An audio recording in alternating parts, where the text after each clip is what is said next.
Yo, what's going on, guys? Crispy Flakes here. Welcome to Extra Crispy. For today's video, we got a video titled "The NBA is Broken." This is how to fix it. So, this is a video by Johnny Arnett. Link to his channel in the description below. I think the first time I check out one of his videos, man. So, yeah, he's going to tell us how to break this broken-ass league, man. So, yeah, y'all let me know in the comments section below. Do y'all think the NBA is broken? Do you like how it's being played these days? Very curious about that. Let's get it. Throughout the years, the way the game of basketball is played has been changing. In the late 1970s, the three-point shot was introduced, which was the beginning of the shot that would define the NBA. And ain't nobody really used it, right? Throughout the 80s, there was lots of exciting fast-break basketball that was often countered with extremely physical defense. Yeah. Based on the way defense was Get your ass on the ground. based on the rules of the league at the time, and based on the flop. priorities of the teams, much fewer three-point shots were taken during that era. Isaiah. In the 80s, teams were shooting an average of anywhere between just 2 and 6 three-point shots a game. Wow, that's that's really crazy to think about, man. You got players doing that in damn 2 minutes. 90s, the number of threes increased a bit to anywhere from 7 to 16 three-pointers a game. Okay. Although the volume of three-point shots increased, offenses were still primarily focused on feeding the big men down low. Post play. And the art of mid-range basketball. The pace of the game. This is the perfect opportunity for me to bring this up, guys. Like I said, man, a lot of people say I hate on LaMarcus Aldridge. It's not that I hate on LaMarcus Aldridge, guys. Just because people will say, you know, like, Crispy, you praise Tim Duncan as one of the best players of all time for playing in the post, but you don't praise LaMarcus Aldridge. That's because when Tim Duncan was playing, like, in his prime and stuff like that, that was the style of play. That was the optimal style of play. All I want to see LaMarcus Aldridge do is get away from that old head style of play and, you know, adapt more. Like I'm not saying this is a Piston fan, but Blake Griffin is a prime example of somebody that used to play one way but adapted to the new way of play, right, man? I feel like LaMarcus Aldridge, you know, if he shot 7 threes a game and really focused on the aspect of his game, he would become so much better for it, and so would the San Antonio Spurs. That's what I'm trying to say, man. That's it. Is that really hate, or is that just me looking out for the guy, maybe seeing him as an opportunity to improve himself as a player late in his career, kind of like a Brook Lopez did with his 3-point shot? That's all I'm saying, man. At this point, that's it. But this was arguably the most. I'll leave it at that. I'll never mention LaMarcus Aldridge ever again. Okay, I'll never mention him again. Decade, you had players who tried to beat you with solid footwork amidst mid-range basketball. Michael Jordan being the ultimate example of this. You had skilled players like Rip Hamilton running off the screens who, even as a big man, used his size, finesse, and remarkable footwork to be one of the best scorers in the game. Then you had a center like Shaquille O'Neal, who simply tried to bully you and overpower you. He didn't try, he did. You had shooters like Reggie Miller and Allen Houston, who kept the floor spread and who were unique threats from distance. You had guys like John Stockton, who weren't even looking to shoot, but simply facilitate an offense. Charles Barkley, who wasn't a playing today's era, oh my shooter, God, but loved to play with his back to the basket and bully players often that were bigger than him. Then you had slashers like Shawn Kemp and Dominique Wilkins, who simply assaulted the rim in such a way that you'd swear the rim insulted their families. Damn, man. This was the rich and diverse NBA of the 90s that had so many different styles and different formulas of elite offenses. Good point. Now, this is the NBA of our modern. There wasn't like one defense to just like that works for everybody. Like literally every single game you needed a particular game plan. And now it's all about like perimeter defense and like guys that can switch. That's pretty much like if you want to be a good defensive team, you got to be able to have guys on the perimeter and guys that can switch. And that's it. That's it, man. That's how you run it, right? Day. Griffin. There we go. Yeah, get him, Blake. I like the long 3-point shots. I ain't going to lie, man. I ain't got an issue with it. Luka with the step back. Russell 3. Steph hiding behind Jordan. Oh, man. Aaron Gordon. And a lot of people say, well, that step back is a walk. The referees say it isn't. And there's Harden with another bump. It's bring up a good point, man. The NBA is all about 3-point shooting now. It is. NBA teams are now shooting an astonishingly high 34 3-pointers per game. About 38% of the shots each game are 3-point attempts. If the NBA continues on the trajectory it's on, the rest being layups or foot on the line, years, half the shots in every game will be 3-point attempts. It doesn't matter how big or small you are. It doesn't matter if you're a point guard, a power forward, or a center. No matter who you are on the floor, you're expected to shoot threes to be successful. And that's why Jahlil Okafor is, I don't really want to say Okafor's a bust, But like Okafor 20 years ago, if he would have been, born into that NBA era, he would have been one of the best big guys in the NBA, guys. And now it's like Okafor was never able to really adapt to that 3-point shot. He was he was probably just like raised to play on the inside and post up, not knowing what the NBA was going to become. And I'm sure if he could do it all over again, he would have focused more on stretching the floor and stuff. This led some to call this era the era of positionless basketball. Why is it called positionless basketball? Because everyone does the same thing. Well, to be frank, it's because everyone looks the freaking same. Yep. You've got 6-foot guards hoisting transition threes, and you've got 7-foot, 250-pound centers hoisting transition threes. Every game's a shootout. Players who typically can't shoot threes are now given standing ovations when they finally hit a three, because in this NBA, everyone is expected to shoot them. The if you can't, you get roasted on Twitter. Three-pointer excitement would have never happened in the 90s because no one would have cared if he could make a three or not. Man, that's such a good point, though. Because his talent in the 90s would have still been recognized even without the three ball. Now, if you can't make a three like everyone else, then you don't play like everyone else, you're seen as a liability. The variety to the game is gone. The beauty of 90s basketball is all but a distant memory at this point. So why is this happening? Well, there's several reasons. For one, the NBA rules have allowed the game to evolve to this point. In 2004, the NBA you can't touch a outlawed shooter now. You hand-checking can't by touch the players, meaning that defensive players used to be allowed to put their hands or forearms on the offensive player. You could use this advantage to crowd the player or even steer the offensive player in the direction you wanted him to go. You can imagine how much this affects the spacing on the floor and how much more difficult this makes it for a player to dribble and shoot on the perimeter. Now, as the defensive player, you can't crowd him and you can't put a hand on him. So if you are like a big thick guard like Harden and you can shoot threes, you are literally the perfect basketball player in this era. Because that's why Harden gets to the foul line so much, because it's like he's got the handles, he's got everything, but he's also got the physicality of it too. It's like there's no way to stop him. The only way James Harden has a bad game is if he stops himself. That's literally what's come down to. He wants to dribble around and take all the time he wants to create space for a good look. You kind of just have to let him and live with the result. But arguably, the biggest reason more three-pointers are shot today is because of the rise of NBA analytics. Shooting more three-pointers is just smarter, which equals more points, which equals more victories. If a team only shot three-pointers for an entire game and shot 40% from that range, the opposing team would have to shoot 60% from two-point range just to equal that. That's how I used to play production. 2K. I'd be launching up some threes, man. Very few players shoot 60% from two-point range, but a lot of players. I feel like it's easier to make 2 threes than it is to make 3 layups. At least if you're me. Can shoot 40+% I from can't make three-point layups. range. Well, I can't make threes either. The three-pointer is simply the more valuable shot, and the team that utilizes it more will more than likely be the team that ends up winning the game.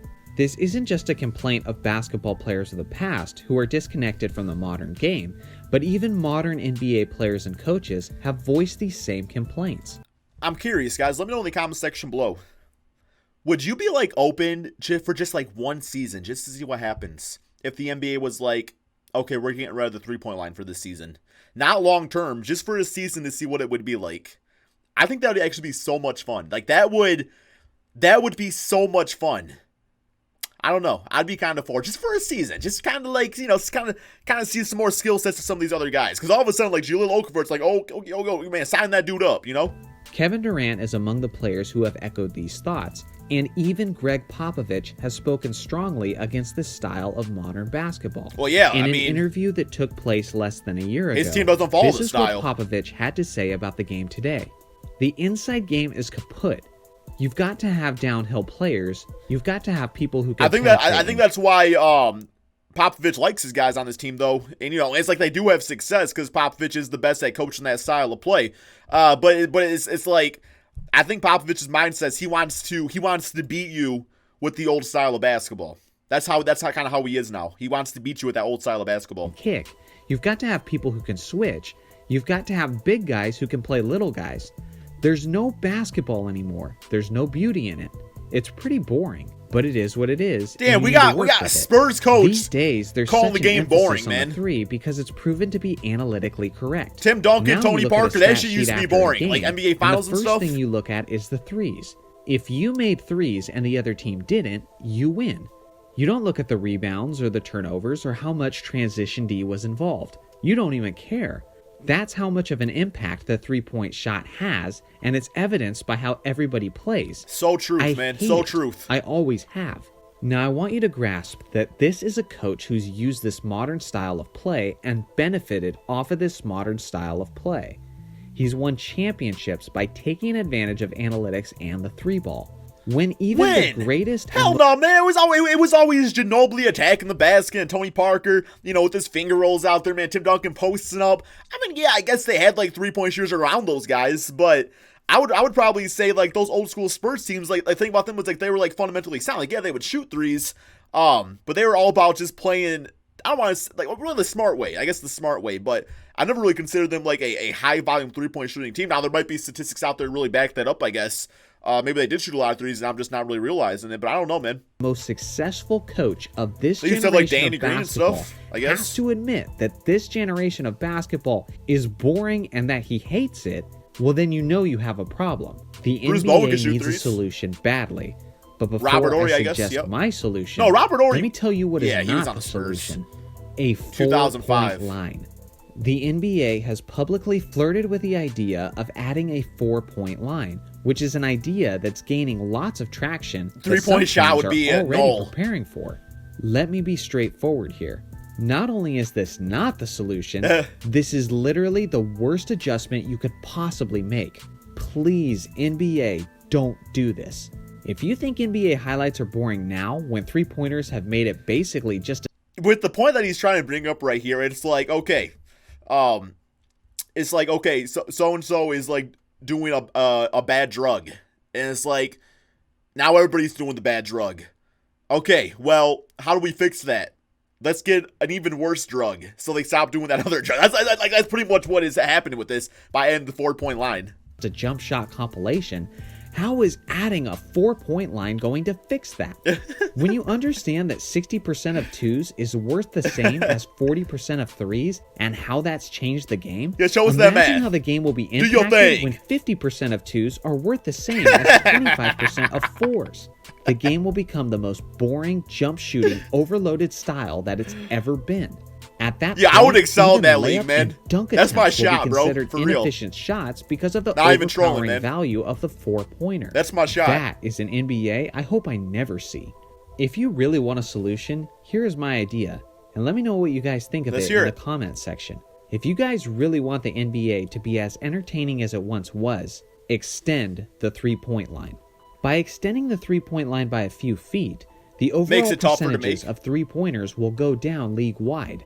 A less efficient 3-point shot means the value of the 3 decreases. The issue I have with that is that you would need to extend the court, though, because, like, the baseline, like, you already got players stepping out of bounds a lot, so you would not really be able to, like, extend that out. So if you have it, like, extend out the long way, you're just going to see a lot more corner threes, I would probably say. Which naturally increases the value of the 2-point shot.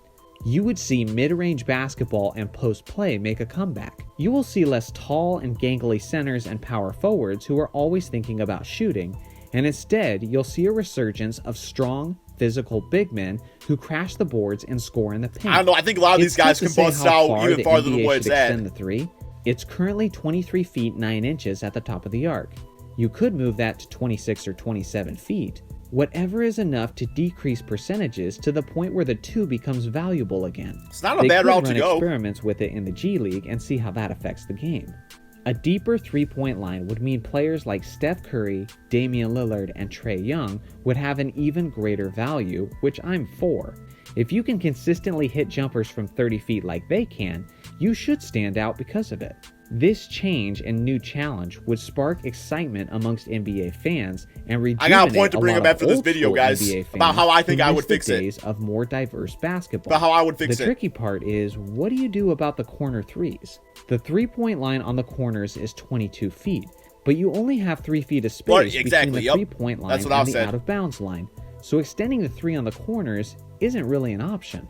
I'm open to ideas, but there's several ways you could handle this Extend the issue. court, that's One, it. you could just keep the 3-point corners at 22 feet, and it would then easily be the most valuable and sought-after shot in basketball. Exactly. 2, you could just eliminate quarter threes and have the arc Oh. head straight out of bounds on both wings. Or 3, PJ you could Tucker would eliminate retire corner on the threes, spot. but have a zone for corner 3-pointers that's only in effect during certain time frames. For example, like the final 2 minutes of each quarter. I understand any of this would be a big change. See, I wouldn't want to like restrict like that. Like it's either like all in or all out. But then again, the point I'm going to bring up is kind of going against that. The league is So fighting for, and the NBA has never been afraid to make drastic changes to improve its product. well, Adam Silver Let me know in hasn't the at comment least. section if you agree that this Okay. So I used to play in simulation leagues on NBA 2K.